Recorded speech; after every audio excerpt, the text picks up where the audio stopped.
नमस्कार। मैं राजनीतिक परिवार में पैदा हुआ। जब मैं छोटा सा था 1980 में प्रियंका और मैं घर में लेई बनाते थे, रात को निकलकर पोस्टर चिपकाते थे। चुनाव समझता हूं। 20 साल से मैं स्वयं चुनाव लड़ रहा हूं।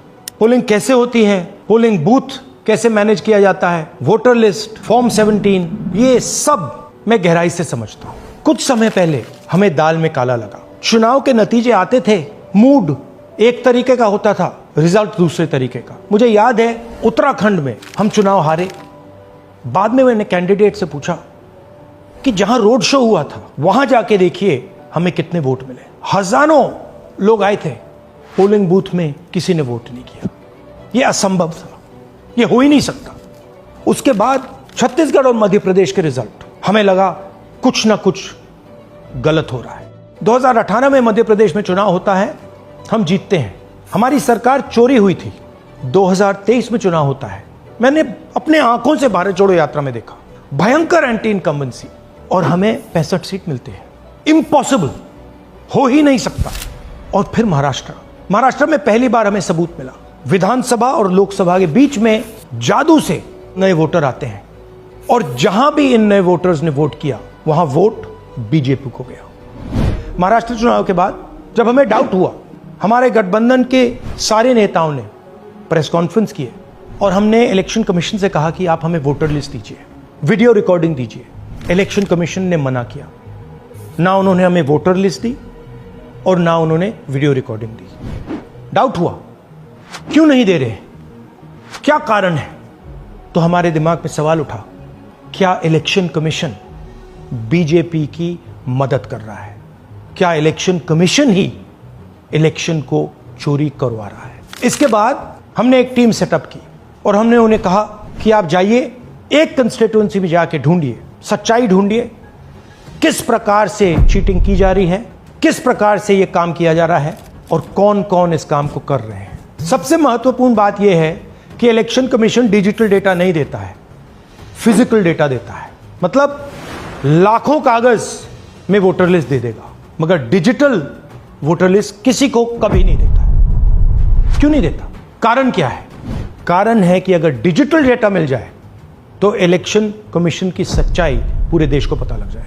हमने टीम को बताया, मैंडेट दी कि आप जाके चेक कीजिए, आप 5-7 सीटों पे पता लगाइए कि चीटिंग हुई, और अगर हुई तो कैसे हुई। टीम ने हमें एक दिन बताया कि 5-7 सीटों पे यह काम किया ही नहीं जा सकता। क्यों? मैंने उनसे पूछा क्यों नहीं किया जा सकता। उन्होंने मुझे ये कागज दिखाए। ये जो कागज हैं, ये एक लोकसभा के कागज नहीं है, ये एक विधानसभा के कागज है, और इन कागजों को हमने मैन्युअली सॉर्ट करना पड़ा। और पूरा का पूरा काम जो हुआ है, इसमें 6 महीने लगे हैं, और एक असेंबली सीट में हम ये काम कर पाए हैं। क्यों? क्योंकि डिजिटल डेटा नहीं दिया जाता। अगर इलेक्शन कमीशन ने हमें डिजिटल डेटा दिया होता तो हम ये कार्रवाई पूरे देश में, हर लोकसभा में, हर विधानसभा में 15 मिनट में करके दिखा देते। हमारे पास अनलिमिटेड रिसोर्सेज नहीं है, इसलिए हमने ये रिसर्च सिर्फ एक लोकसभा में, एक विधानसभा सीट में की। मगर मुझ में अब पूरा भरोसा है कि ऐसी 100 से ज्यादा सीटें हैं हिंदुस्तान में। जो यहां हुआ है उन सीटों में भी हुआ है।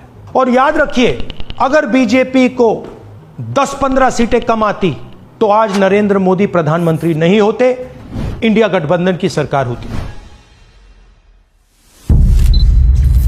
जांच ने 5 तरीके की चोरी पकड़ी है।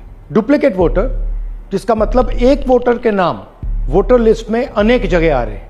फेक एड्रेस, मतलब एड्रेस है ही नहीं या फिर house number 0। Bulk voter in single address, मतलब एक छोटे से घर में 40, 50, 60 लोग रह रहे हैं। इनवैलिड फोटोज, छोटी सी फोटो है या फिर फोटो ही नहीं है, और वो जो छोटी फोटो है वो दिखती भी नहीं है। कौन है, किसका चेहरा है, नहीं पता लग सकता। Misuse of form 6। Form 6 first time voters के लिए होती है, मतलब जिनकी एज 18-20 साल की हो, मगर वोटर लिस्ट में 90 साल के लोग फॉर्म 6 का प्रयोग कर रहे हैं। चुनाव में 6,50,000 वोटर थे, उसमें से 1 लाख चोरी के थे। अब मैं आपको 5 उदाहरण देता हूं। यह देखिए, गुरकीरत सिंह डांग, इसका नाम 4 अलग अलग बूथों पे आता है। यह कैसे हुआ और क्यों हुआ? एक और उदाहरण, विशाल सिंह, वाराणसी में वोटर लिस्ट में नाम है और बेंगलोर में 2 बार वोटर लिस्ट में नाम आता है। क्या ये वाराणसी में वोट कर रहे हैं या बेंगलोर में वोट कर रहे हैं या दोनों जगह वोट कर रहे हैं? एक और उदाहरण देखिए, हाउस नंबर 0। तो आपने कभी सुना है हाउस नंबर 0? हमने तो नहीं सुना था, मगर बेंगलोर में हजारों हाउस नंबर 0 हैं वोटर लिस्ट पे। हाउस नंबर 35 की कहानी सुनिए। छोटा सा घर है, ज्यादा से ज्यादा 4 लोग रह सकते हैं, मगर इस 35 में 80 लोग वोटर लिस्ट में रजिस्टर्ड है। ये ERO ने कैसे अप्रूव किया, क्यों अप्रूव किया, पता लगाना है। अच्छा, अब ये देखिए वोटर लिस्ट, इनकी फोटो देखिए, या फोटो है ही नहीं या फिर छोटी छोटी फोटो है जो दिख नहीं सकती। इन वोटर आईडीज पे वोट दिया गया है। अब मैं आपको बताता हूं शकुन रानी की कहानी। फर्स्ट टाइम वोटर बनी है, 70 साल की आयु है। एक बार फॉर्म 6 का प्रयोग किया और उसके कुछ ही महीने बाद दूसरी बार फॉर्म 6 का प्रयोग होता है। 2 बार इनका नाम वोटर लिस्ट में आता है और फर्स्ट टाइम वोटर की लिस्ट में आता है। ये फर्स्ट टाइम वोटर हो ही नहीं सकती। तो क्या शकुन रानी जी ने वोट किया या किसी और ने शकुन रानी जी के लिए वोट किया? ये ही छुपाने के लिए CCTV का डेटा हमें नहीं दिया जा रहा है। और ये शकुन रानी जी अकेली नहीं है, ऐसे हजारों लोग हैं जिन्होंने फॉर्म 6 का प्रयोग करके 2-3 बार वोटर लिस्ट में नाम डाला है। हमने पहले इलेक्शन कमीशन से इलेक्ट्रॉनिक वोटर लिस्ट मांगी थी, CCTV फुटेज मांगी थी। उन्होंने अपना काम नहीं किया, हमें नहीं दिया।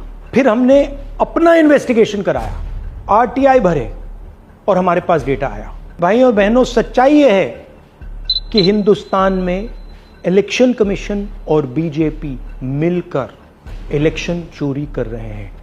यह पूरा का पूरा सबूत ब्लैक एंड व्हाइट में आज हमने आपको दिया है। इलेक्शन कमीशन जानता है कि हमने उनकी चोरी पकड़ ली है, इसीलिए SIR आया है। यह SIR जो है इंस्टीट्यूशनलाइज चोरी है। इलेक्शन कमीशन खुलकर बिना डरे बीजेपी के साथ मिलकर चोरी कर रहा है। और ये जो SIR है, इसका लक्ष्य गरीबों का जो हक है, उनका वोट जो है, उनसे चोरी करने का है। मैं आपको एक और बात बताना चाहता हूं। इस पूरी इन्वेस्टिगेशन में हमने वोटर एडिशन को देखा है, मगर जितना एडिशन होता है शायद उससे ज्यादा डिलीशन होता है, सबट्रैक्शन होता है। तो ये सिर्फ एक मेन तरीका हमने पकड़ा है, दूसरे तरीके पे हमने इन्वेस्टिगेशन की ही नहीं है। मैं इलेक्शन कमीशन और इलेक्शन के ऑफिसर्स को साफ कह रहा हूं, आप जो कर रहे हो गलत कर रहे हो। ये ट्रीजन है, देश के खिलाफ है। ये मत भूलिए, टाइम आएगा हम आपको पकड़ेंगे, बचने वाले नहीं हो। It is critical that we expose voter चोरी।